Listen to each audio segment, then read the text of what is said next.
They say it takes a village to raise a child. But no one told me it would take a village of family, friends, and even doctors just for me to have one. I imagined it being like the nursery rhyme I sang in kindergarten. First comes love, then comes marriage, and then comes a baby in a baby carriage. I even imagined what my future child would look like.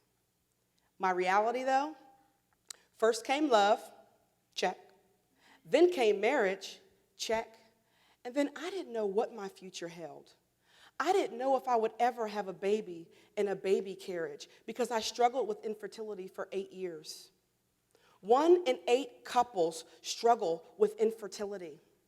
And infertility is defined as trying to conceive for 6 months to a year, depending on age, with no success. But what infertility really is scheduling an appointment to have sex with your spouse at the right time of the month. Infertility is having sex at the right time of the month, but still getting a negative pregnancy test. Infertility is having sex at the right time of the month, month after month after month, but still getting negative after negative after negative until you lose hope that you'll ever become a parent. Infertility is finally going to the doctor to see what the issue is because infertility can affect either the male or the female. Infertility is medications, appointments, and going to the doctor, sometimes going to Dr. Google to try everything and still getting nothing. Infertility is sometimes emptying out your bank account because after all those appointments, all those medications, all those procedures, they cost money. Infertility is expensive. And then, if everything you try up to this point doesn't work, you can graduate to in vitro fertilization or IVF for the very, very low cost of about $15,000 per cycle. And IVF is when the doctor takes the male sperm and the female egg and joins them together and implants them into the uterus with no guarantee that you'll get pregnant or walk away with a baby.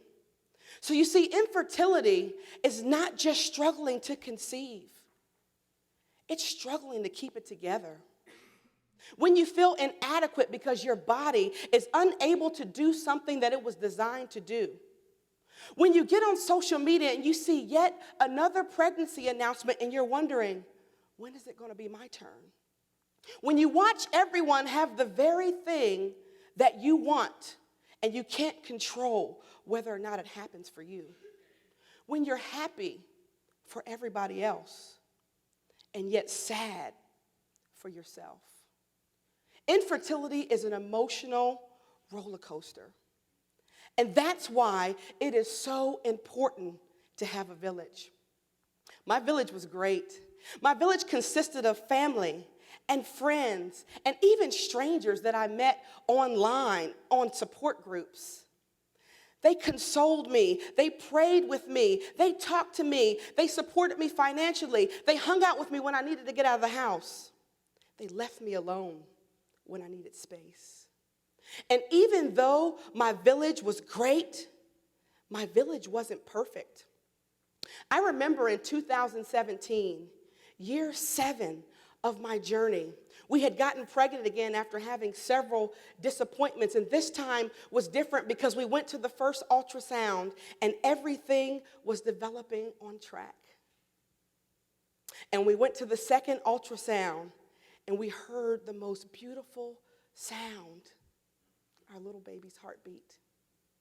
And then we went to the third ultrasound and we were ecstatic because we saw a perfectly formed baby with a head, with arms, with legs, with fingers, with toes.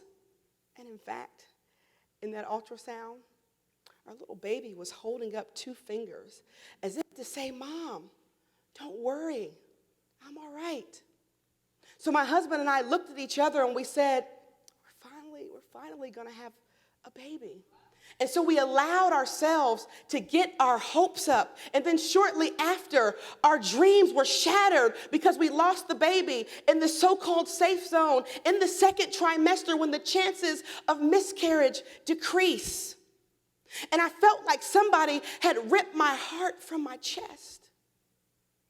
And I couldn't take it, and I even went to see a professional counselor because I couldn't rationalize how I could do everything so-called right and still not get the result that I was expecting. And I reflected back to that ultrasound picture, and I realized what my little baby was really trying to say is, peace. Mom, I can't do this anymore. And I was so crushed because at that moment I felt like, but I can't do this anymore. And one of the wonderful people in my village said, why are you taking yourself through all this just to have a child? Why not just adopt? And I know they meant well. And I'm not against adoption because I'm adopted myself. But what they didn't understand is I had already decided that I was going to do everything within my power to try to carry a child for myself before I moved on to other options. And besides, I had already consulted with another professional. The professional? My 80-year-old self, of course. I looked at myself and I said, Shara, if you make it to 80 and you didn't give everything that you had to try to carry the child for yourself, would you regret it? And my answer was yes.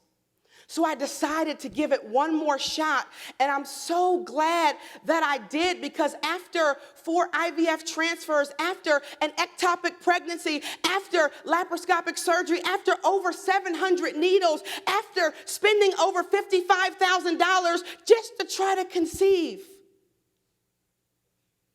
on September 26th,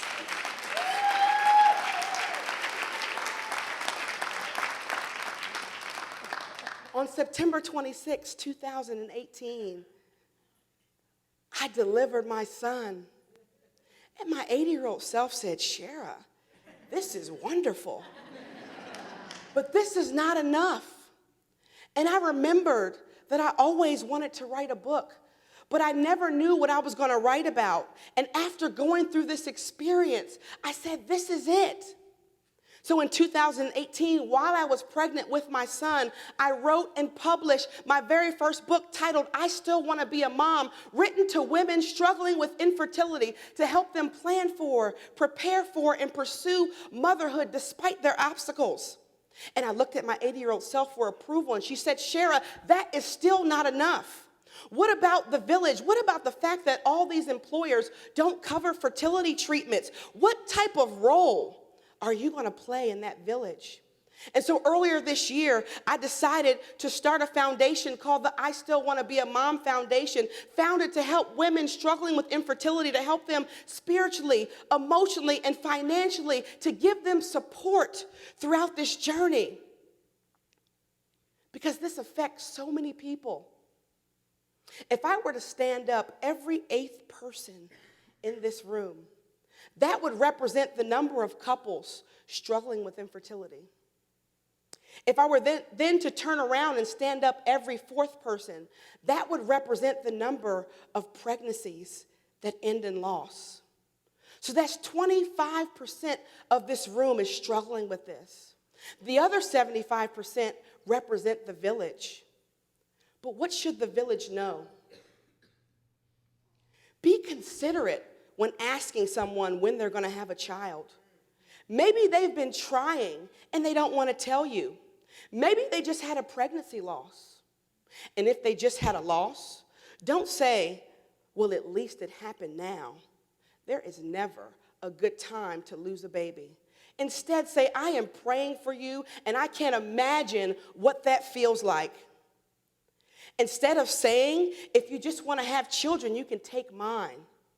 Consider the fact that all they want is to have a child of their own, and you have yours. Instead, say, I know that you'll make a great parent someday. Instead of giving unsolicited advice, like if you just relax, it will happen, consider the fact that maybe they need medical intervention to get pregnant and it won't. Instead of assuming that your friend, your family, your coworker, the person around you is waiting too long to have children, consider the fact that maybe they are struggling with infertility or loss. There are so many people suffering in silence. silently waiting and wishing for someone, anyone, to support them throughout this journey. It takes a village to support those struggling with infertility and loss. And you are that village. Thank you.